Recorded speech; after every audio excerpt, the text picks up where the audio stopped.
Bien le bonjour YouTube, j'espère que tu vas bien et bienvenue pour ce nouvel épisode de Quadbo, nouvelle review de manga en compagnie de bien belles personnes actuellement en direct sur le live Twitch.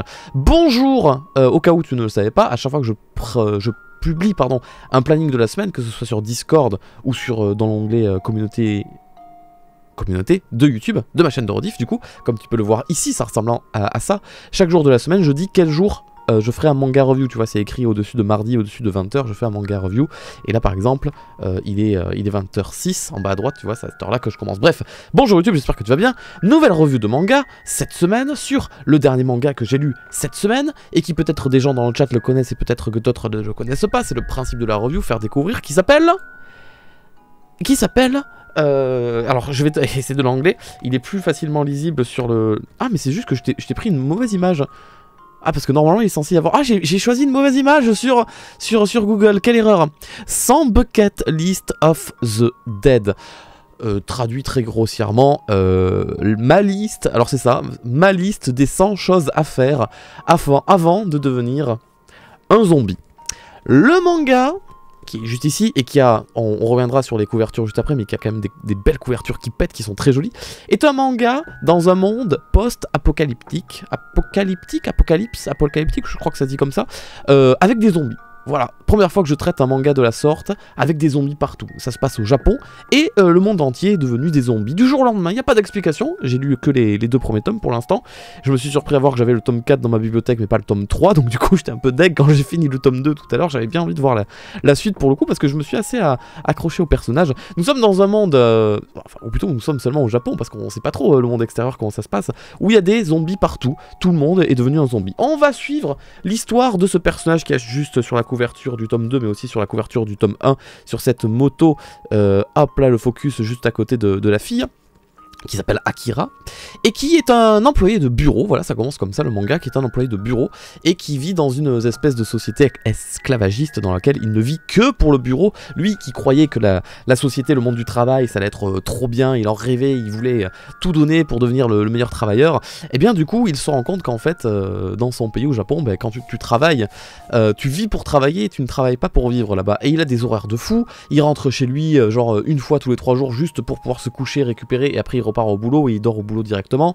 Il en peut plus, il a une collègue de boulot qui trouve giga trop belle au début, et après il se rend compte qu'en fait c'est un petit peu la copine du patron qui lui est giga trop moche et qui profite de sa position pour draguer les femmes et tout ça. Et en fait il se rend compte petit à petit que le monde du travail c'est pas aussi bien que ce qu'il avait imaginé, rêvé, et que tout s'écroule au bout de lui, et il travaille des jours, des mois, un an, 2 ans, 3 ans, il travaille 3 ans d'affilée dans cette société, alors qu'il a coupé les ponts plus ou moins à cause de son travail avec la famille, avec les amis, tout ça, et il est hypnotisé, il est zombifié si je puis dire, par son travail, et il en peut plus, et tous les jours il se dit j'ai pas envie d'y aller demain, mais il y va quand même, parce que voilà, tout le pousse à continuer à travailler, tout le pousse à ne pas comment on dit, démissionner, tout ça, et voilà, il est bloqué, il se dit bon ben c'est parti, toute ma vie je vais faire ça, tant pis, et puis un jour il se réveille, et what the fuck, il y a des zombies partout.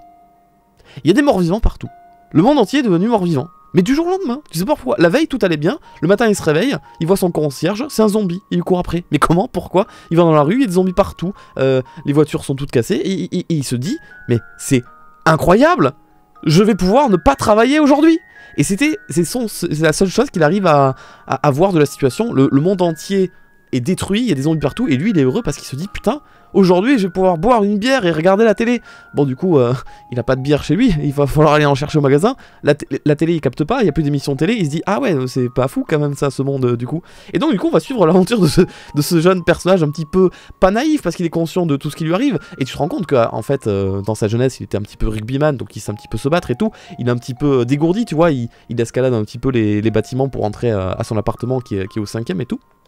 D'ailleurs, en passant à l'appartement, il croise ses voisins à chaque fois, qui eux sont terrifiés. Oh non, c'est la fin du monde. Et lui, en descendant, vous voulez, je vais faire des courses, je vous ramène du PQ ou des pâtes ou un truc comme ça. Et du coup, il est trop heureux dans ce monde de zombies. Il se rend pas compte de la gravité de la situation. Enfin, ou alors il s'en rend compte, mais il le cache très bien parce qu'il paraît naïf, mais il n'est pas naïf. Il est intelligent quand même. Je saurais pas comment le dire. En fait, il est très attachant. Il est très attachant parce qu'il n'avait qu'un rêve. À la base, c'était de bosser dans une entreprise et de kiffer, et en fait il s'est rendu compte en 3 ans qu'il déteste ça, et son nouveau rêve était de quitter l'entreprise, mais il ne pouvait pas, et cette invasion, c'est pas une invasion, c'est les humains qui sont devenus des zombies du jour au lendemain, l'a délivré. Donc tu vois, il va sur son ancien lieu de travail, il se dit putain, peut-être que ma collègue de boulot que je trouve trop belle et que j'aime trop, ouais, il était amoureux, tu vois, en 3 ans il est tombé amoureux, peut-être que je vais pouvoir la sauver et tout, et tu vois, il y a des zombies partout, mais tu vois, il va jusqu'à chez elle, il s'apprête à sonner, il se dit, ah ça se fait peut-être pas, elle va me prendre pour un pervers de sonner chez elle et tout, alors qu'il oublie totalement le contexte que le monde est en train de mourir, il y a des zombies autour, tu vois, il reste ancré avec ses politesses et ses trucs comme ça. Et en fait, au final, il rentre, il voit que sa collègue est devenue un zombie, tout ça, le patron aussi. Alors, d'ailleurs, ce passage me fait penser que j'ai même pas présenté, oh là là, j'ai même pas présenté les caractéristiques du manga. Donc, ça s'appelle 100 Bucket List of the Dead, c'est publié chez Kana, édition Big Kana, et c'est écrit et dessiné. Alors, plutôt, le scénario c'est Haro Asso et le dessin c'est Kotaro Takata. J'aime beaucoup les dessins. Et tout ça pour dire qu'il y a de la nudité dans le manga. Il n'y a pas de scène de relations sexuelles, mais il y a de la nudité. Plusieurs fois, on tombe sur des femmes dénudées au niveau de la poitrine, du coup, parce qu'on est dans un monde du jour au lendemain, tout le monde est devenu des zombies, donc forcément ça t'amène à arriver dans des endroits où des gens dormaient, ou étaient dans des hôtels, ou étaient en train de faire des trucs qui faisaient que d'une manière ou d'une autre ils étaient nus. Donc voilà, mais ça prend pas trop une part importante du manga, mais je préfère quand même le préciser au cas où. C'est un petit peu violent aussi, mais vite fait. Je saurais pas comment dire si c'est gore ou pas. T'es quand même dans un monde de zombies où ça se mange un petit peu, mais ça reste quand même quelque chose d'acceptable, mais bon, je le dis quand même au cas où, si jamais ça peut gêner des gens. Et du coup, l'histoire est intéressante, puisque comme l'indique le titre du manga, 100 Bucket List of the Dead, les 100 choses, la liste des 100 choses à faire avant de devenir un zombie, et ben c'est cette liste qu'il se crée lui-même, il se crée son nouveau rêve, et au fur et à mesure du manga, ce jeune garçon va se faire une liste de 100 choses qu'il souhaiterait faire, et qu'il n'a jamais pu faire auparavant, parce qu'il était à 100% pris par son travail. Chose qu'il aimerait faire avant de mourir, tout simplement. Je vais essayer de te prendre des cases un petit peu pour te montrer le dessin. On a souvent des scènes... le dessin est très joli, alors ça doit être beaucoup... il doit y avoir beaucoup d'ajouts numériques ou quoi, mais le dessin est très beau. Là c'est le moment où il croise... je vais te montrer un petit peu des zombies par exemple, tu vois. Par exemple, là, ici, là, tu vois, il descend le long de son immeuble, il croise ses voisins, il leur dit ouais, est-ce que vous avez besoin de quelque chose, je vais faire des courses, et les voisins ils disent what the fuck, mais il a l'air trop heureux. Du coup, page d'après, tu vois, il se fait poursuivre par les zombies en pleine rue, mais il s'en fout, tu vois, il est à vélo, et après il se dit oh, le vélo ça va quand même pas très vite, c'est un peu dangereux, et après il se fait un kiff, tu vois, il va se trouver une grosse moto, même s'il a pas le permis, il s'amuse bien. Et après il rentre dans le magasin, il fait ouais let's go, des bières et tout, et après il va croiser un autre personnage qui aura son importance, je vais éviter d'en dire trop, tu vois, mais en fait il y a peut-être plus de 5 que ce que je pensais, tu vois, à chaque fois que je tourne une page, je tombe dessus sans faire exprès, et après il va se dire, tiens, et si j'essayais vu que maintenant je suis un petit peu libre avec le travail, est-ce que j'essaierais pas de refaire comme avant et avoir des relations sociales, et il va essayer de retrouver son meilleur ami d'enfance, qu'il va retrouver très rapidement du coup, et ils vont devenir un petit peu les deux acolytes, et ils vont vivre leur aventure dans le Japon, et à eux deux continuer cette liste. Il n'y a pas de... Comment, je sais pas comment l'expliquer. Il y a vraiment une situation très grave en mode le monde entier en train de mourir, devenir des zombies. Chaque jour qui passe, il y a de plus en plus de gens contaminés. Et c'est en suspens. Et on oublie totalement cette situation. Et il y a juste la petite vie du gars qui est heureux d'être en vie, heureux d'être libre, et qui fait ses petites folies. Il se dit tiens, je vais aller à l'aquarium, tout ça. Et c'est très décalé. C'est très sympa à suivre, ça se prend un peu au sérieux parce qu'il y a quand même des moments où il y a un moment qui m'a... Tu vois, enfin, je sais pas si ça m'a fait de la peine, mais à un moment dans le tome 2, par hasard, il croise... il tombe sur un petit groupe de 4 personnes qui étaient en train de survivre, et du coup, comme ce sont des survivants, ils en avaient pas vu à d'autres, ils en avaient pas vu avant, pardon, ils font connaissance assez rapidement, et ça leur fait du bien de rencontrer des nouveaux humains. Et ça se passe mal. Et à la fin ils meurent tous, sauf les deux personnages principaux.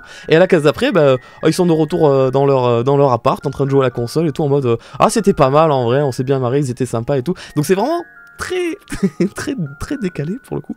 Et j'ai choisi cette couverture de manga parce que je trouve que les couvertures des mangas, là aussi c'est un manga que si vous le croisez en magasin, ça pète aux yeux. Elles sont très belles les couvertures de manga, et même ce qu'il y a en dessous, c'est toujours des couvertures très flashy. Elles sont super belles.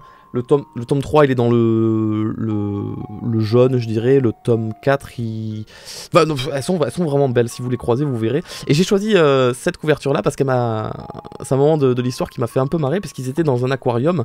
Ils se sont réfugiés dans un aquarium pour se mettre à l'abri. Et ils se rendent compte. Et là, ça a été un élément de l'histoire où je me suis dit, oula! Là, ça devient intéressant dans le scénario. Ils se sont rendus compte que les animaux aussi devenaient zombifiés. Parce qu'en fait, tu vois, derrière lui, le personnage, il a un requin. On le voit pas on le voit pas vraiment, on le devine pas forcément, mais il devient un requin zombie, en fait. Et je me suis dit, ouh, ça risque d'être intéressant. Il n'y a pas que les humains qui deviennent zombies, les animaux aussi. Alors que d'habitude, dans les séries où il y a, tu vois, j'en sais rien, quand les Walking Dead, les séries comme ça à base de zombies, on parle pas des animaux. Et là, les animaux deviennent des zombies. Je me dis, putain, comment ils vont amener cette histoire? J'imagine des trucs avec les oiseaux et tout ça, donc c'est grave intéressant. Il a une tenue un petit peu de super-héros, parce qu'il se dit, tiens, j'aimerais trop être un super-héros maintenant. Et il va se chercher justement à l'aquarium, il se prend une tenue anti-requin du coup.